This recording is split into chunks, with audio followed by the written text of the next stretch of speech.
Imagine this. You open your eyes and find yourself smack bang in the middle of a desert. Not the luxury desert with aircon and an infinity pool kind. We're talking red, cracked dirt, and blistering sun that could fry an egg on a rock, if you had an egg. But you don't. You've got nothing. No thongs, no hat, no phone, not even a fancy water bottle with a balanced pH label. Welcome to the Dreamtime, the ancestral era of the Aboriginal people, tens of thousands of years ago, when clean water didn't come in plastic bottles and meals didn't arrive through delivery apps. You barely make it 3 steps before the heat hits your face like a sizzling frying pan. Your skin starts to burn, sweat pours down like a waterfall, and then no more waterfall. Everything is dry. Dry like that jar of moisturizer you forgot to close. But Aboriginal ancestors lived here for millennia. They didn't need aircon. They were the aircon, biological beings so in tune with nature it'd make modern folks like you feel like a misplaced alien. You stumble toward a bit of shade under an acacia bush. Sit down. Think you're safe? Wrong. That's when the locals show up. Not cute little ants. We're talking armies of fire ants, blowflies, mozzies the size of drones, and creatures straight out of the scariest nature docos. You think about the bug spray in your travel bag. Then remember you have no travel bag. Welcome to a world where mozzie repellent comes in the form of ash, tree sap, and bush survival skills you'd only pick up after years of living like them. And you know what's worse than sunburn? Sunburn when you're bone-dry thirsty. Not the I just finished a jog thirsty. The kind of dry where you start wondering if it's possible to squeeze moisture out of dry grass. Spoiler. It's not. Out here, there's no tap around the corner. The only tap is a mirage your brain invents when dehydration kicks in. All you've got is red dust, hot rocks, and a bunch of unfriendly-looking plants. Try sipping water from a puddle in a rock crevice? Good luck. That might be the local lizard's morning toilet, but the Aboriginal ancestors? They weren't thirsty. They knew where water hid. In the Dreamtime, water didn't lie around in the open. It was hidden, like a family secret. But the old ones could read the land like you read Google Maps. A tiny crack, a dark patch of sand, a termite mound pointing the right way, all signs whispering, "Water's here, if you know how to ask." And when they found it, maybe in tree roots, shrubs, or underground pockets, they didn't guzzle like you do after the gym. They sipped, carefully, because they understood. Every drop here is a gift, not a half-price supermarket special. And you? You try licking a few drops from a rock crevice, only to realize it smells off. A few hours later, you're rambling on about seeing a kangaroo that raps in French. Welcome to the bonus prize of drinking unfiltered wild water, mild poisoning, with a side of hallucinations. While you're curled up with the consequences of bad hydration choices, a group of Aboriginal hunters strolls by. They glance at you like a grown-up toddler trying to survive wrong, then walk on, leaving you with sunburn, thirst, and vague memories of sipping iced lemon soda in a cafe. You've survived 3 hours, only 21 to go. Suppose you've made it through the scorching heat and throat-scorching thirst. Congrats, you're still alive. But now your stomach's staging a national protest. In modern life, hunger means opening the fridge. Worst case, you order Uber Eats and grumble about the driver missing your street. In Dreamtime, no fridge, no Uber, and the only home delivery is a fire ant to the backside. So you decide to hunt. Sounds epic, right? In your head, you're majestic, spear in hand, hawk-eyed, launching a strike for a fire-cooked lunch.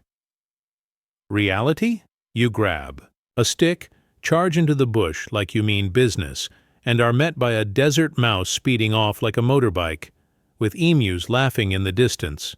You catch nothing. Your stomach doesn't get it. It drums like a war cry.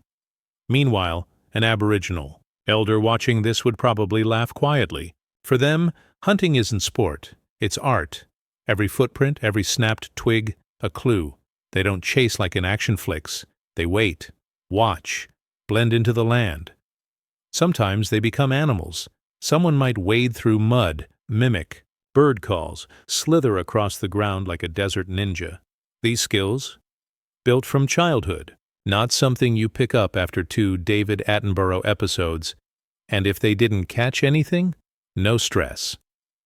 Plan B: ants, grubs, roots, bark, bush fruits, enough to whip up the weirdest buffet you've ever seen. For them, ants are protein. For you, you stare at one, tongue frozen, wondering, what am I doing with my life? After half a day wandering with an empty belly and a shattered ego, you crawl back to the shade, briefly considering cannibalism. Then, a miracle. You remember a snack packet hidden in your pocket since morning. You devour it like it's gold, ignoring the fact it'll make you thirstier. Doesn't matter. At least it doesn't crawl or insult you in emu language.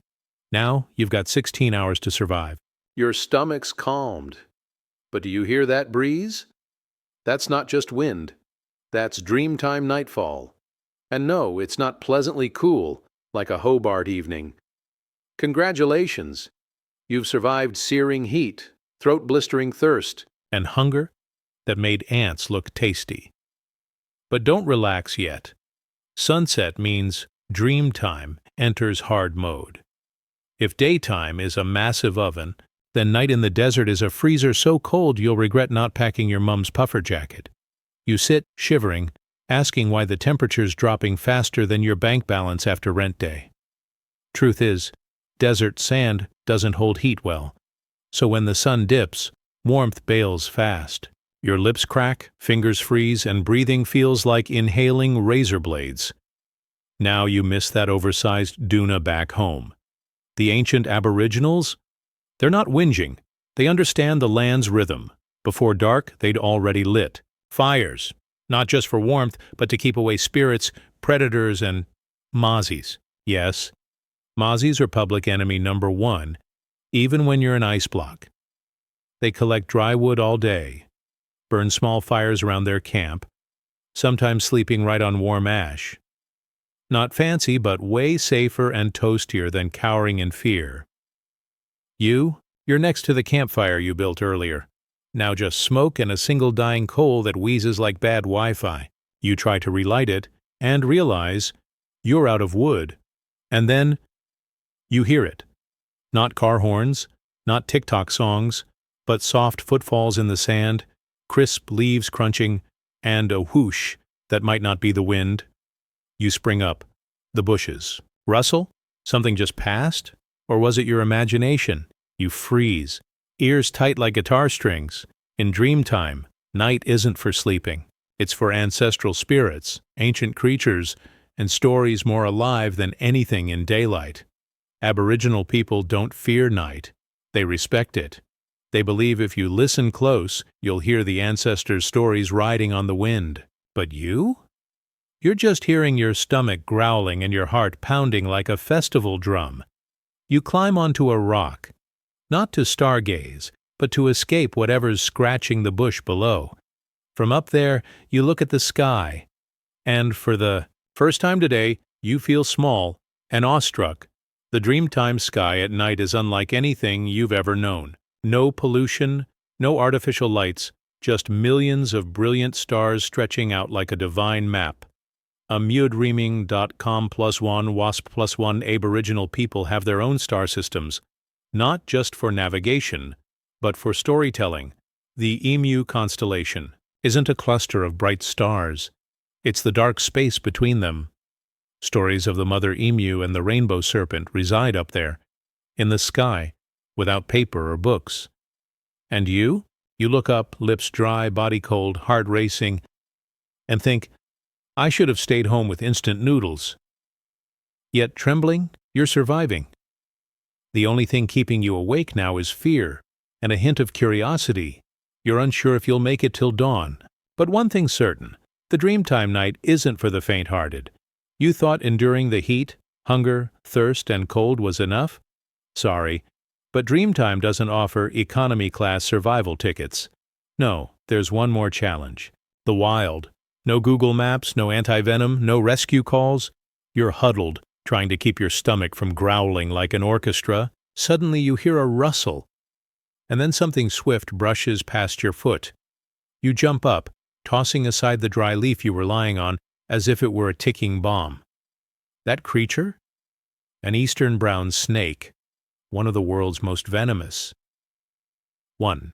Biting, and you might meet your ancestors before knowing their names. You freeze, trying not to startle it. First lesson: in Dreamtime, slow movement equals quick survival. Aboriginal people are different.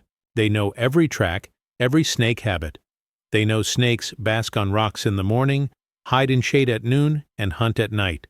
You almost became a midnight snack. You stumble towards a pile of rocks. Next mistake. You've entered the territory of a giant huntsman spider. Don't let the name huntsman fool you. It doesn't wield a bow, but it's fast enough to make you scream in pitches you didn't know you had. Though not deadly, it's as big as a mini pizza and runs faster than you. On a deadline, you crouch, holding your breath, retreating, only to step on. A bull ant.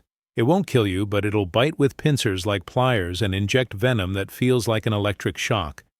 You collapse, writhing, realizing you're not the protagonist here. You're an audience member lost in a play where everyone's hungry, and you have no claws, no fangs, no survival skills, and no Wi-Fi to call for help. Aboriginal people, however, know how to coexist with these creatures. They don't destroy, they avoid, respect, and learn from them. They even use spider venom for medicine, ants as living stitches, and hunt crocodiles, bare-handed. And you? You're gasping, vowing that if you get out of this, you'll never complain about utility bills again. The sky begins to lighten. The first rays of dawn filter through the branches. You've survived the night, but survival doesn't mean thriving. You're starving, dehydrated, sun-exposed, bitten by ants, stalked by snakes, awaited by spiders, and possibly followed by a Dreamtime spirit. You're not sure, but that shadow last night seemed to have eyes. Now you understand. Dreamtime isn't a place for experiences. It's a place to learn humility, to realize that existing in the wild demands wisdom, not just technology. The morning sun begins to shine through the canopy, casting long beams of light on the ground, a gentle greeting from nature, which, after a night like a survival horror film, doesn't feel so gentle.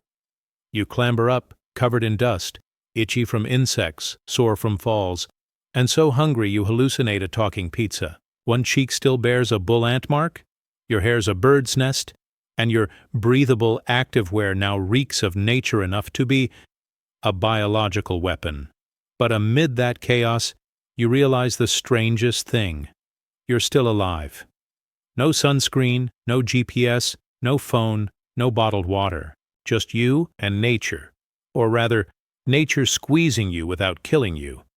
You sit down, hands trembling as you snap a twig, muttering, "Ancient Aboriginal people lived like this, every day."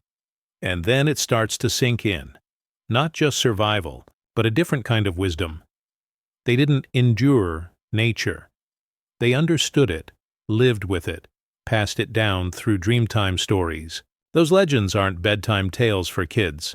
They're spiritual, biological, and survival maps, encoding information about terrain, seasons, animals, and ethics, all in one story. Gadamira Buka, com +2n.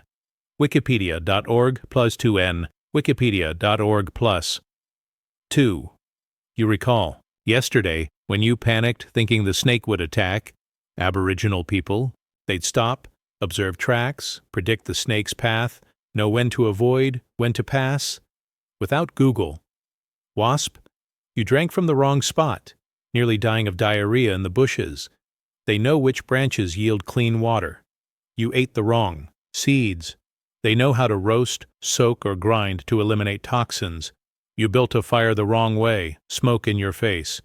They build it right to repel mosquitoes without inhaling smoke. You thought primitive meant backward. But now, sitting in the forest, surviving by luck and panic, you realize the truly primitive one is you. Ancient Aboriginal people didn't need maps. They were the map. They didn't need the internet. They passed knowledge through millennia via memory, rituals, and respect.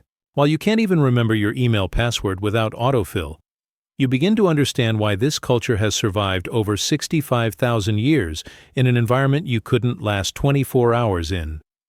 They didn't force nature to obey, they learned its language, and became part of it.